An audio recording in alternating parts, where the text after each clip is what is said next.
Hello, and welcome to What Am I Doing, the Dungeons & Dragons podcast where one experienced dungeon master and one failed scriptwriter discuss D&D topics. My name is Kinsey, and my ridiculously inadequate pod partner is Lewis McCaffery. Lewis, how have you been since 20 minutes ago when we recorded the previous episode? Yeah, I've been great. I've been, lots happened. Yeah, long week. Yeah, it's not too bad. Yeah. I really thought you were going to struggle then when you were saying your name. No, there was a tiny pause. I was like, I took a break. I took a break before that.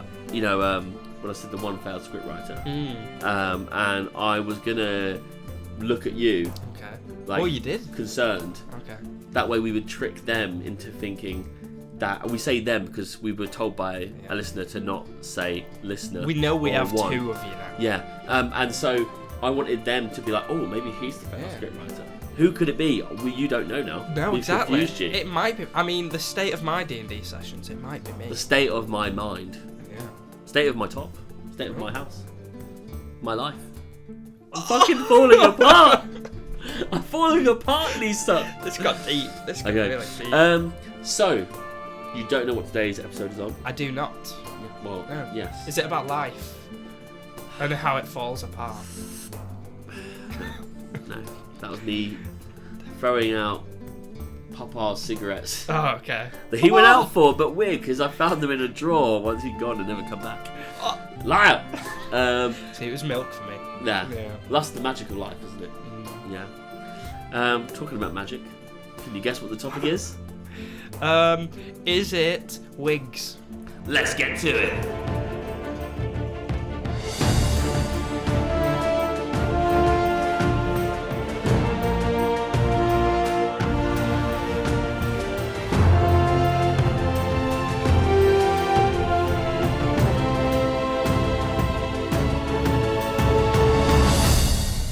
So today's episode is on magic. We're all doing it. Yes, even you're doing it. But how does it work? Are you doing it wrong? Let's talk magic. I'm doing everything wrong. Hey, he is. Okay, Lewis, I watched a man shit in his cap wear it around Disneyland. What am I doing? I wrote this a long time ago. You promised you wouldn't tell anyone about that. Bring it up. Yeah. Papa. Oh, I don't. Jesus. I honestly don't know what you're doing. I don't know either. I'm more concerned for the people who work at Disneyland because, especially, do you know what the hug rule is at Disneyland? No. Basically, if you go up to one of the actors, no one's ever hugged me. Oh, I was really tempted to then, but I thought, you know what? In my head is the. You know what? At the end of this video, or at a random point in this video, you're going to be looking at your laptop, and you just got to see me in the corner of your eye dive head first. That's beautiful. Thank you. That's beautiful. But no, the hug rule at Disneyland is that if you hug one of the actors, they're not allowed to let go first.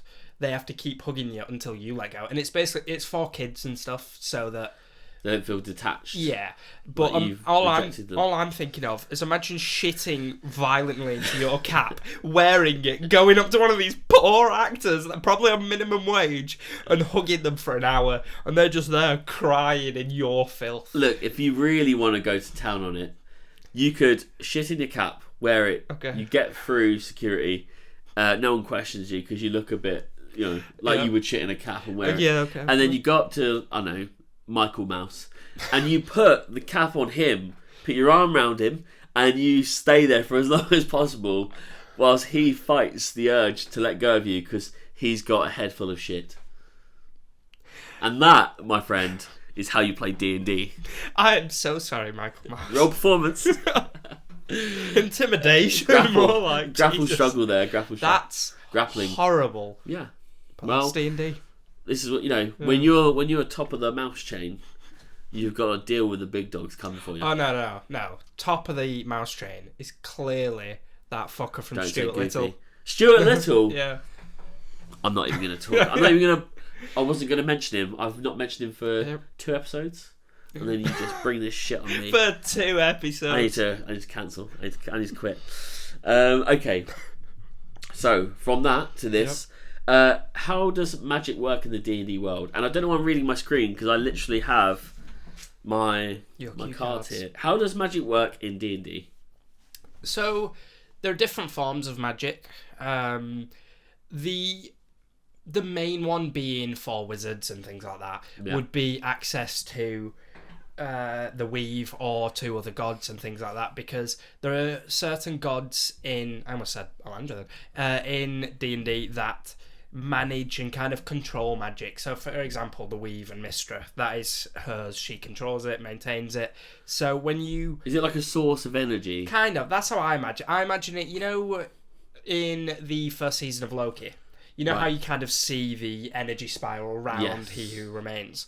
I imagine it kind of like that. Okay. And she controls it and manages it and things like that. So when you're casting spells like that in D&D, you're directly like accessing that. Yeah. And that's how you're able to cast it. But there's also things like paladins or clerics, and there are certain classes that will get their magic through other means, whether it's the oath they take or whether it's a different deity that grants you the ability to cast that magic. So would you say it's like opening a tin of Heinz beans, and for every bean you eat, singular, you have magic for the day? How dare you bring up Heinz beans?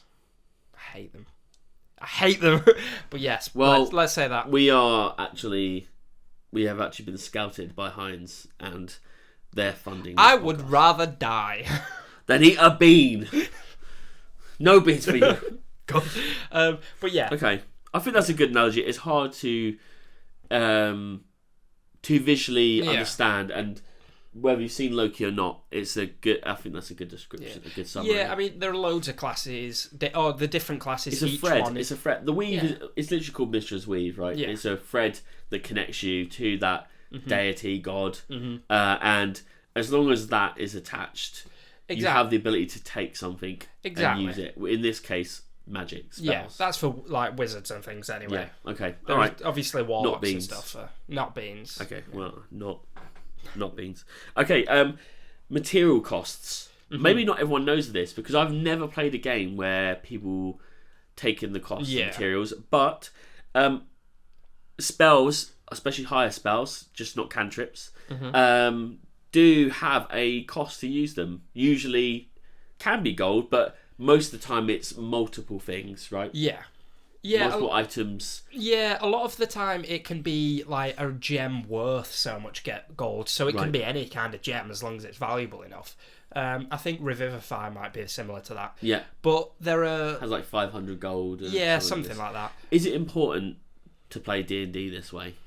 We've never played it that way, but is it really key?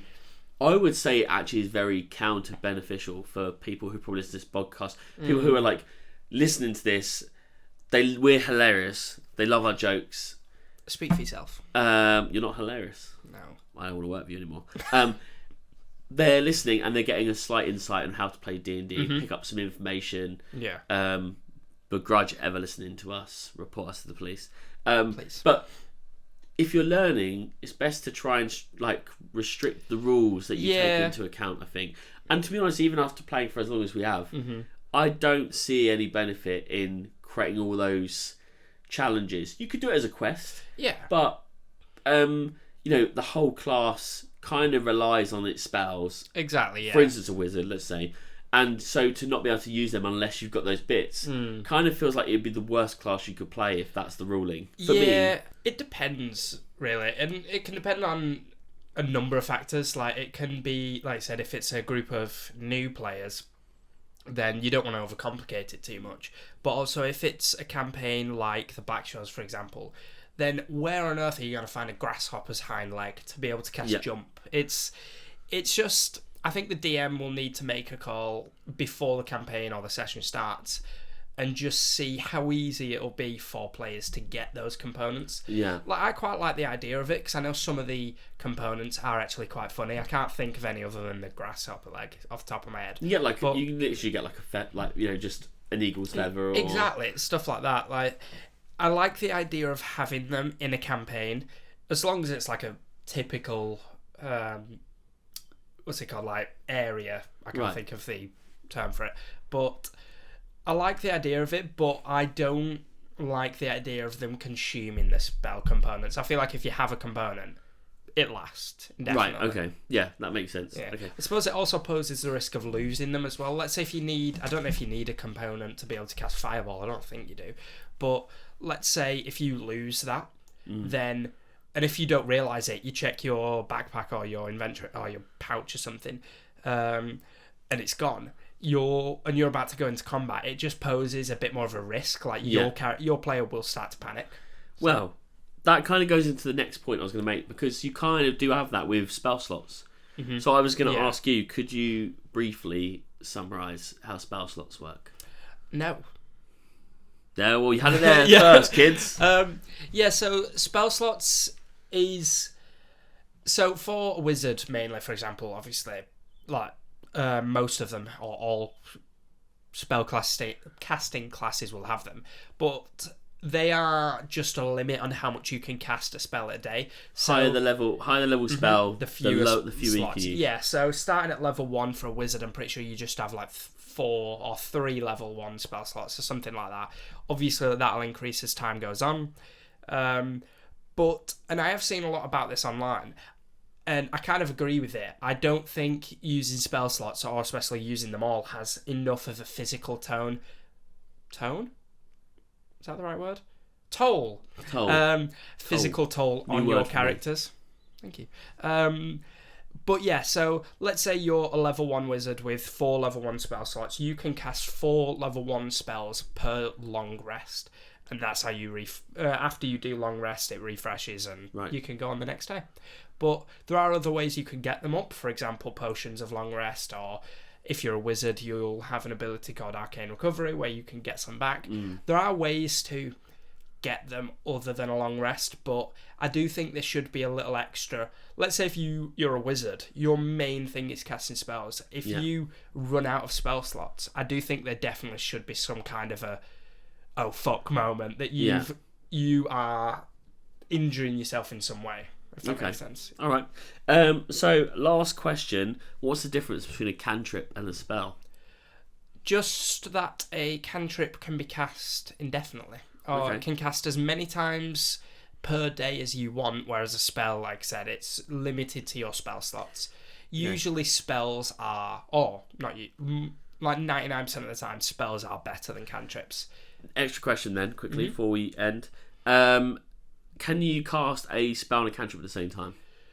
As in, on the same turn? Yeah, I think it depends on whether... On the class, the feats? Yeah, classes, feats, and whether they are an action and a bonus action. But in general, no. A good general rule is no. Same for you can't cast 2 spells, 2 cantrips. Exactly. But at the same time, I don't necessarily see a problem in it. I'd probably let my players do it as long as they were not trying to just bullshit. Gonna record this one. Yeah. Because the reason I say that as well is because there are so many ways that players can just bullshit their way into one shot in a boss, as we have seen, or destroying the world. So being able to cast Firebolt for an extra up to 10 damage when you're a level 6. It's harmless. Yeah, it's harmless. Yeah, it's harmless. Just let the wizard live the life. Let him do his thing. Okay. Well, with that, let me get up my notes. Today's adventure is sadly coming to a close, but we are back again next week with a topic. Sure, magic is cool and stuff, but no amount of magic will stop me from hating my stepdad Terry. Opinion? Poor Terry. Yeah. Terry. Poor Go Terry. fuck yourself, Terry. And as always, thank you for tuning in. If you like joining in on the D&D action, then please follow us on Instagram and TikTok at WhatAmID&D, or check out our link in our bio to our Discord server where we have friends. You can have friends. Terry keeps telling me that's where all my friends are. Terry is wrong. Terry is wrong. He's in fact completely right. Yeah. I've been Connor Kinsey. I've been Lewis McCaffery. Good day. Goodbye.